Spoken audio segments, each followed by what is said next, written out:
Estamos unidos em nome do Pai, do Filho e do Espírito Santo.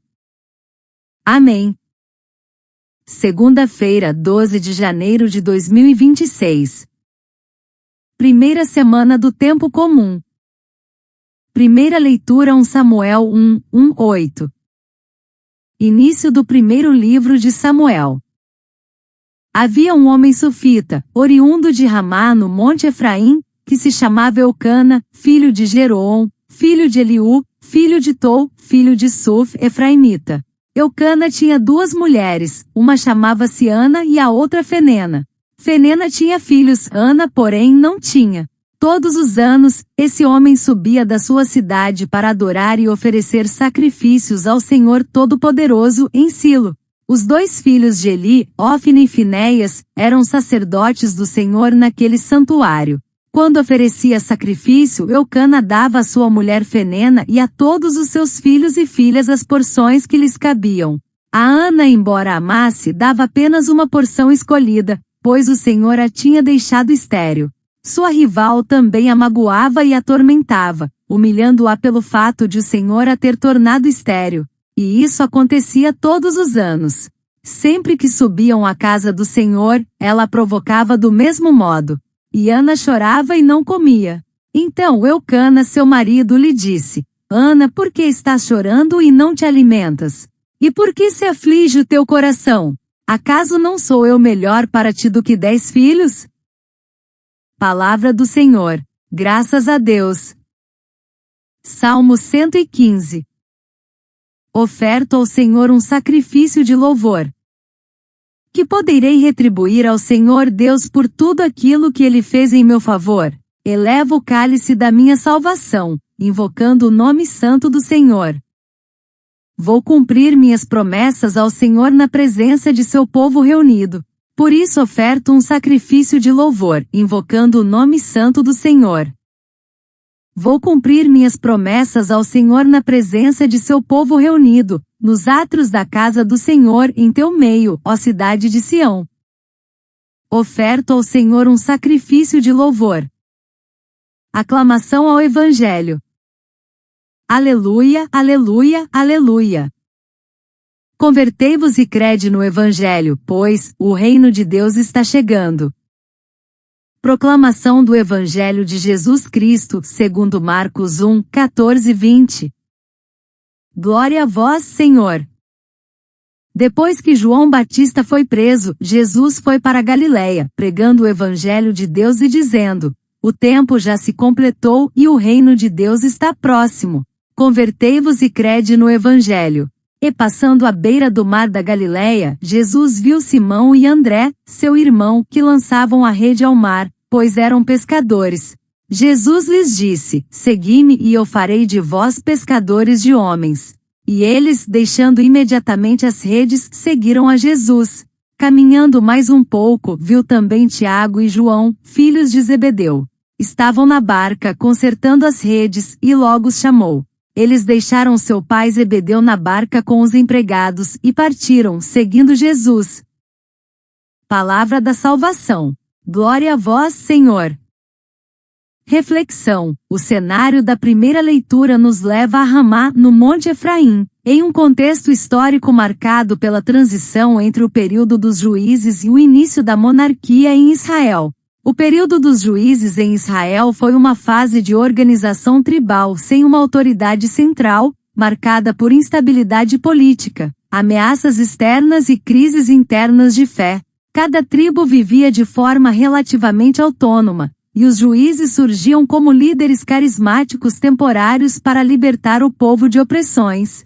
Com o tempo veio a pressão dos inimigos, moabitas e amonitas, especialmente filisteus, que exerciam grande influência cultural e religiosa.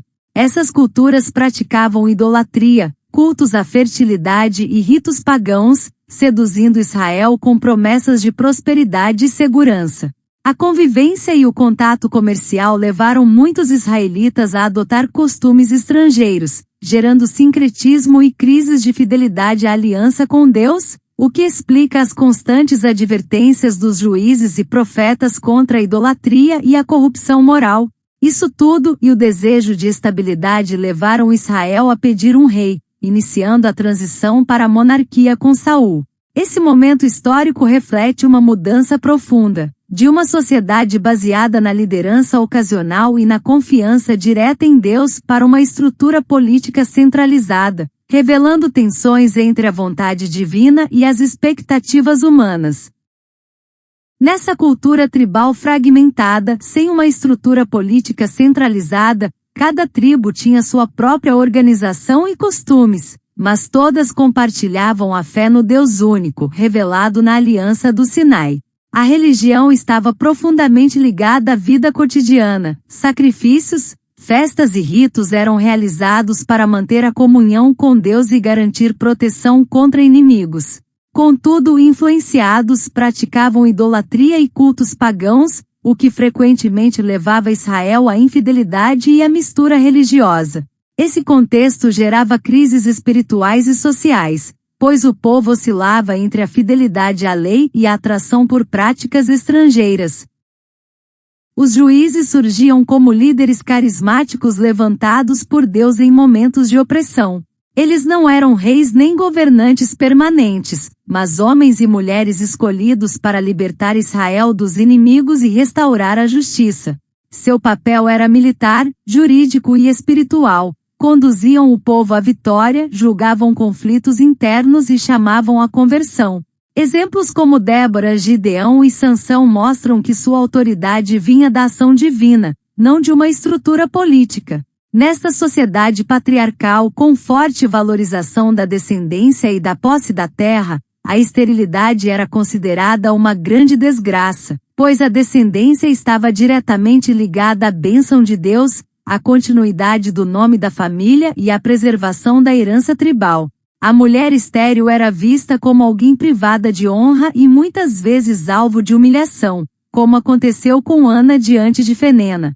Além do aspecto social, havia também uma dimensão religiosa. Gerar filhos era sinal de participação no plano divino e na promessa feita a Abraão.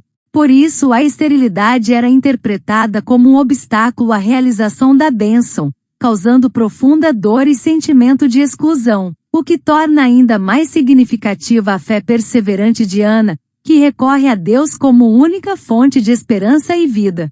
Ana, mulher justa e amada, sofre a humilhação de não gerar filhos enquanto Fenena a provoca. Sua dor revela a vulnerabilidade humana diante das expectativas sociais e culturais. No entanto, Ana não se rebela contra Deus, sua tristeza se transforma em oração silenciosa, mostrando que a fé floresce mesmo no terreno árido da provação. O Salmo 115 nos convida a responder ao amor de Deus com gratidão. Oferta ao Senhor um sacrifício de louvor. Em meio às lágrimas, Ana é exemplo de quem oferece ao Senhor não apenas palavras, mas o coração inteiro. A verdadeira adoração nasce da confiança, mesmo quando não vemos respostas imediatas.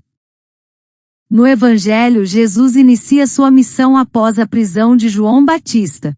O contexto político é tenso. Roma domina, e a esperança messiânica cresce entre os judeus. Jesus proclama: o tempo já se completou e o reino de Deus está próximo. Convertei-vos e crede no Evangelho. A Boa Nova não é uma ideia abstrata, mas um chamado concreto à mudança de vida. Ele passa à beira do mar e chama pescadores comuns, Simão, André, Tiago e João. Eles deixam tudo e seguem Jesus sem hesitar. A resposta imediata dos discípulos contrasta com nossas resistências diárias. Quantas vezes Deus nos chama e nós adiamos, presos às redes do conforto, do medo ou do egoísmo? A mensagem central das leituras é clara. Deus age na história e nos convida à confiança e à conversão. Ana nos ensina a rezar com perseverança. Os discípulos nos mostram que seguir Cristo exige desprendimento.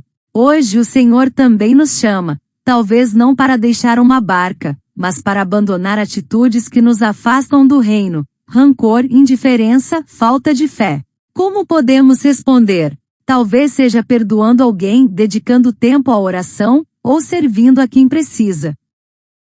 O que preciso deixar hoje para seguir Jesus com mais liberdade? O Evangelho nos desafia a compreender que a conversão não é um ato isolado, mas um caminho diário. O reino de Deus não é futuro distante, é presença que transforma agora. Como Ana, sejamos perseverantes na oração. Como os discípulos, sejamos corajosos na resposta. Irmãos e irmãs, Deus nos chama à confiança e à conversão para viver plenamente o reino. Hoje cada cristão é convidado a dar um passo real de fé, seja na oração, no perdão ou no serviço, para seguir Jesus com coração livre. Oremos. Senhor, hoje me coloco diante de Ti como Ana com minhas dores e esperanças. Em meio às pressões do mundo, às comparações que ferem e às vozes que desanimam, quero aprender a transformar lágrimas em oração. Ensina-me a confiar quando tudo parece estéril, quando meus projetos não florescem e minha vida parece vazia. Que eu não desista de buscar-Te, mesmo quando as respostas tardam, porque sei que Tu és fiel. Dá-me coragem para ouvir o chamado de Jesus, segue-me. No meio das redes do meu cotidiano, trabalho, compromissos, preocupações, ajuda-me a deixar o que me prende e a seguir-Te com liberdade. Que eu não adie a conversão, mas comece hoje com passos concretos, perdoando quem me feriu, dedicando tempo à oração, sendo presença de paz na minha família e no meu ambiente de trabalho. Que minha fé não seja teoria, mas ação que transforma. Senhor, quero viver o reino que já está próximo.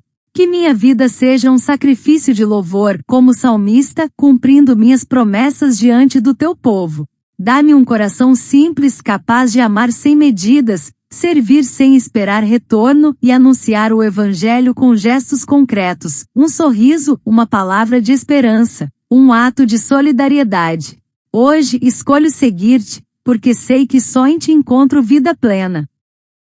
Hoje vou dar um passo real de conversão, escolher perdoar, rezar com sinceridade e ajudar alguém que precisa, para que minha vida seja sinal do reino de Deus.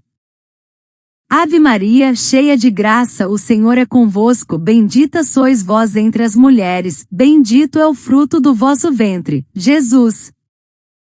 Santa Maria, Mãe de Deus, rogai por nós, pecadores, agora e na hora da nossa morte. Amém. Louvado seja nosso Senhor Jesus Cristo. Para sempre seja louvado. Continuamos unidos em nome do Pai, do Filho e do Espírito Santo. Amém.